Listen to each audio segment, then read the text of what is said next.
To some, they're just transport. A convenient alternative to highly flammable dirigibles or walking.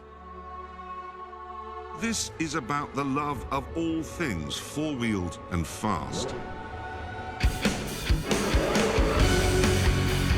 GameTrailers Game of the Year Awards 2013.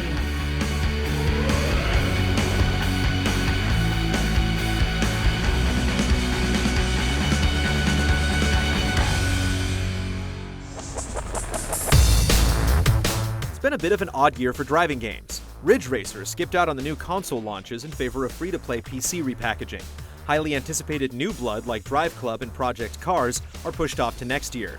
We've gotten some smaller surprises like real-world racing and a growing buzz for Euro Truck Simulator 2. The best of this year comes from the usual suspects, but all continue to push the genre forward in their own ways. Dispatch, your pursuit is closed. We have our suspect.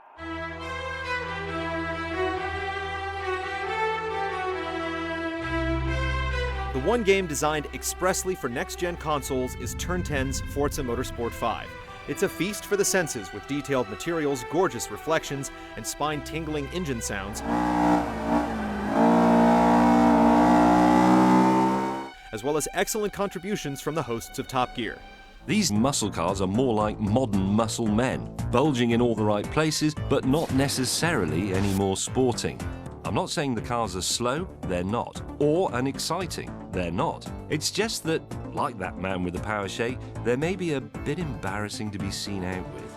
The new impulse triggers provide valuable feedback on how your car is performing, and the Drivatar system trains AI to play like real people, providing trickier competition and letting you identify with opponents representing friends and rivals alike.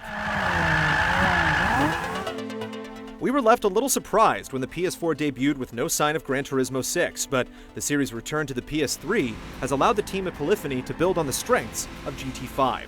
There's a staggering amount of cars and tracks, but numbers aside, the result is a varied and engaging career. You can jump into a kart race, drive as the stars come out, or test your ability to conserve fuel. It really keeps things moving and gives you the freedom to participate however you like. After years of rumors, Codemasters finally unleashed Grid 2 on the world in 2013. And while it never quite lives down the controversial decision to ditch the cockpit view, Grid 2 turns out to be an exciting drive regardless. Adding highway courses provides beautiful scenery and gripping one-on-one battles. The handling is fantastic, as your car reacts to small grates and bumps in the road, and the live routes concept allows you to get more life out of winding city courses. They say Stockholm Syndrome is when victims begin to identify with their captors.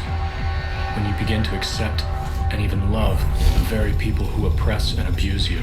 Rounding things out is Need for Speed Rivals, which takes the cops and racers gameplay from 2010's Hot Pursuit and blends it with an open world full of jumps and places to explore. There's no distinction between single player and multiplayer, so you're always in the crosshairs of other drivers, and the risk-reward of banking your score makes for tense competition.